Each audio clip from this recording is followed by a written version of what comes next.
Hey, welcome to the 8-Bit Show. I'm Hekla Petursson. Today I have a special local guest. Studio 23 is a nonprofit community art space that supports art making for personal and social change. Today, I am joined by Executive Director and co-founder Ashley Hawkins, who believes deeply in the power of art to elevate voices, agitate for change, and connect communities. Welcome, Ashley. Hey, thanks for having me. So Studio 23 is like a Richmond icon. Every time I pass it, I am thinking of how cool it looks. Every time I see the trucks or people doing events, I get so jealous. I want to know, how can people get involved with Studio 23? It sounds like a dream space. It's pretty incredible. So we realized, I think actually last week was our 16th anniversary of officially being Studio 23 as an organization. So we started way back in 2009 with just 4 women in a really small room, and we wanted to continue making printmaking outside of the university environment. Okay. We had graduated and we realized the equipment was heavy, it was expensive, it took up a lot of space, and if we didn't kind of create a little co-op shop, we wouldn't be able to continue making that type of artwork. So we did, and we did this kind of, if you build it, they will come mentality. We believe there are other folks like us. And, 16 years later, we were right. So we were actually able to purchase our own building in 2022, which was the former Dogtown Dance Theater in Manchester. Oh. And moved in 2023. And now we're home to 130 artists who all have 24/7 access, as well as a beautiful community event space, which was actually a gym in the first iteration of this building's life. So, 25-foot high ceilings, beautiful windows, cinema grade projector, AV. And so we make that space available free of charge to mission-aligned nonprofits and community groups. So we host probably 20 events a month. Last year it was over 20,000 people came through for free community events. And, they range. It's film screenings, artist markets, square dancing is a big hit. We just hosted a couple of hardcore shows. So it ranges wildly, but it's a really, really special space. And we're really thrilled to be able to offer it 24/7 for our artist members. So, that's kind of the crux of what we do is studio access for working artists. So anybody who's a member has a key, they have 24/7 access, and they can come in and use the space whenever suits their schedule, because as artists we know we're kind of making things outside of full-time jobs or when the kids are asleep or before other work, so we try to make it as accessible and affordable for artists as possible. That's amazing. So it's very for artists by artists. Yes, we are very committed to everyone who runs the studio on staff. There are just 4 of us, but we are all artists ourselves, so we're really connected to the work and passionate about it and have different skill sets, which all generally work together pretty well, but it's very much an artist-run and led space for artists. You're talking about 24-hour studio access and events and all of these artists who are involved. Are there certain sections of art, or it seems like you're kind of encompassing everything? So we're printmaking specific in terms of our artist studio spaces. So we have private spaces that folks can rent to kind of do their own thing. So we have folks who are painters, weavers, graphic designers that use those spaces. But we have 3 community print shops, and those are specifically for screen printing. So folks can come in and make t-shirts, posters, fine art prints. The second print shop is letterpress, etching, and relief printing. So what we call kind of traditional printmaking techniques that use all those big heavy presses and crazy wood type, which is really incredible. And then the third studio is for risograph printing and bookmaking. Wow. So that's for folks who are, making and binding their own books or zines. And the risograph is kind of like a Xerox machine, and traditional screen printing had a baby.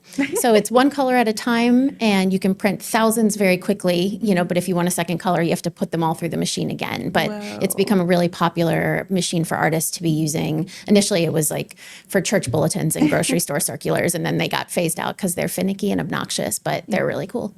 The equipment that you're talking about are things that I don't feel like I could get my hands on in any other environment.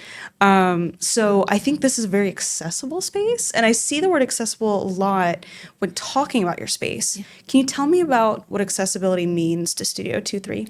Yeah, I think, 24 access and trust have always been foundational to who we are as an organization. As I mentioned, we started with just 4 people in a small room and grew very slowly for the first few years. But initially, just giving everyone a key was a matter of necessity, right? We were Yeah. all volunteers. We were working other jobs and like splitting the rent on this studio space.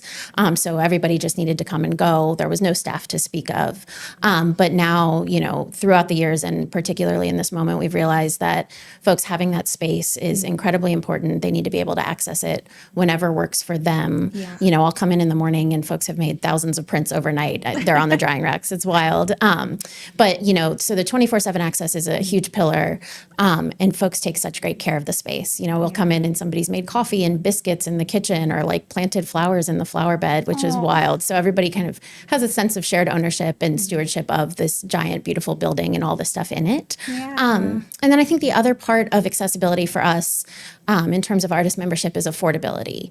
So, our normal membership rate for 24/7 access and use of all the space is like $115 a month. Okay. But we don't want that to be a barrier for anyone. So if folks need to do barter, trade, or just need discounted membership, we ask them just to let us know and we'll work with folks and meet them where they are. Yeah, that's such a beautiful relationship that they can contribute to the studio and you can give them somewhere to work and do what they love. I think that's really beautiful. Yeah, it feels really reciprocal, and it's important, I think, just for folks to be able to come in and use the space. And some folks want to do it for a month, and some folks have been members for 10 plus years. Yeah. Now, you talked about making this accessible through membership fees, but I did read about how you've faced some funding issues specifically this year. Yeah. Could you talk to me about what happened and how you're recouping? Yeah. So I think the arts and culture community, among many others, has faced a lot of federal funding cuts this year. So we have actually lost grant funding, annual operating grant funding in the amount of about $60,000 in revenue, which, we're a pretty small organization. So that's almost a tenth of our operating budget. And that money specifically was for supporting artist residency programming for low wealth artists in our community to come in and be able to access the studio space for their residency program and to bring visiting artists to Richmond. So, it's pretty amazing how folks have stepped in and started to help fill that gap. So, people have made donations, checks have appeared in the mail from anonymous donors, which is just incredibly touching. And then folks have had events for us, square dance fundraisers. And, the Richmond Tattoo and Arts Convention made us their nonprofit beneficiary this October. So that's another way where folks have really shown up, and we're so excited to be a part of that event and to be the nonprofit beneficiary of the live art for charity. And we're going to be kind of slinging our own special prints on site there as well. Yeah. So, first of all, it's amazing that you're giving to the community and it's giving back. Again, reciprocal. But tell me about what you're doing with the Richmond Tattoo and Arts Festival a little more, because I know you have a partnership with a new muralist and painter, and there's a print shop going on. Yeah. So we are, as I said, the nonprofit beneficiary. So the Live Art for Charity proceeds go to Studio 2-3. So incredible artists are making paintings on site throughout the duration of the event, and then they're auctioned off at the end. That's so cool. Which is really cool. I can't wait to see what comes of it. I have absolutely no idea. I think it's a huge surprise. And then we are actually partnering with Nico Cathcart, who's a local muralist and artist, a really great friend of the studio, an incredible human. And this is her first time, I think, in 10 years that she's not been able to be a part of the convention because she's out of town. So she wanted to contribute in some way, and we've worked together in the past, and so she is actually doing an exclusive T-shirt design for that weekend only. So we'll do pre-sales, and then they're going to be available for live printing. We're going to bring our mobile print truck and actually be screen printing for the duration of the event that weekend. That's so cool. It's going to be really cool, and the design comes out September 19th. So we'll be showcasing it on our social media, and then Nico as well, and the Richmond Tattoo and Arts Convention will share it out as well. And that'll be such a big deal because it's such a cult classic convention, and it's been running for so long that it's pretty special to have a shirt like that. Yeah, I think it's really cool. It's like a commemorative special thing, only kind of available in that form that weekend, which is really special. And, screen printing has such a, integral tie-in to tattooing and art making and flash, and kind of this reproduction of single color, beautiful beautiful imagery. So I think it's going to be really fun. That's going to be incredible. And a lot of people haven't seen how printing works in that way. So that's going to be really exciting for people to see as well. Yeah, there's some magic to it. And folks, if they want to, they can print their own. It's about 50-50 people who are like, absolutely, like, get out of the way, I'm going to do this. And the other half are like, no, like, I paid money for that t-shirt, you do it right. So wherever people land, there's some space for them. Now, the same weekend, you have Camp 2-3. This is a new, I haven't seen this before, so I was really excited about it. Can you talk about that one? Yes, so it's going to be a wild weekend for us. So Camp 2-3 is our annual fundraising auction. So we've had a fundraising auction since 2012, 2013. The first year we were like, if we don't raise money at this auction, we're closing down. Please, we hope people show up. And we did. We raised $7,500. And for us, in that particular moment in time, that was like millions of dollars. So really, really incredible. So we've changed the theme almost every year. And this year is Camp 2-3. So it's picture camp like John Waters meets camp like camping. So we're calling it like Mondo Trasho. We're going to have our staff and volunteers dressed as smutty scouts is how we're calling it. There will be glitter. There will be live performances that will all be a surprise. So it's art auction supporting the studio, but it's also just like a crazy, wild, outrageous party. I love it. It's going to be really fun. So people can go from the convention straight to Camp 2-3 and just have the wildest, fun, art-filled weekend. Have a totally crazy weekend. And then, the convention doesn't start till noon on Sunday, so they can sleep in a little bit and recover from the craziness. Hey.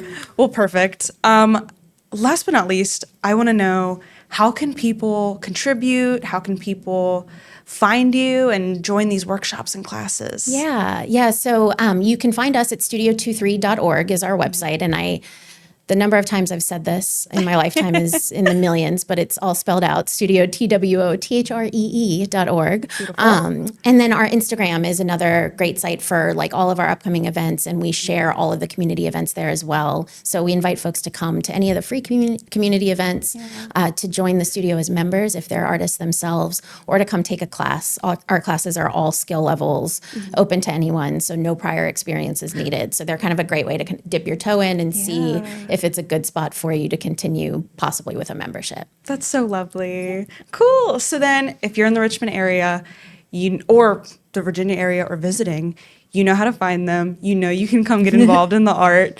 Thank you so much for coming on the show, Ashley. Yeah, thanks for having me. This has been the 8-Bit Show with Hekla and Ashley Hawkins. Thank you so much for joining, and be sure to go share the love with Studio 2-3, Ashley Hawkins, Camp 2-3, and the Richmond Arts and Tattoo Convention.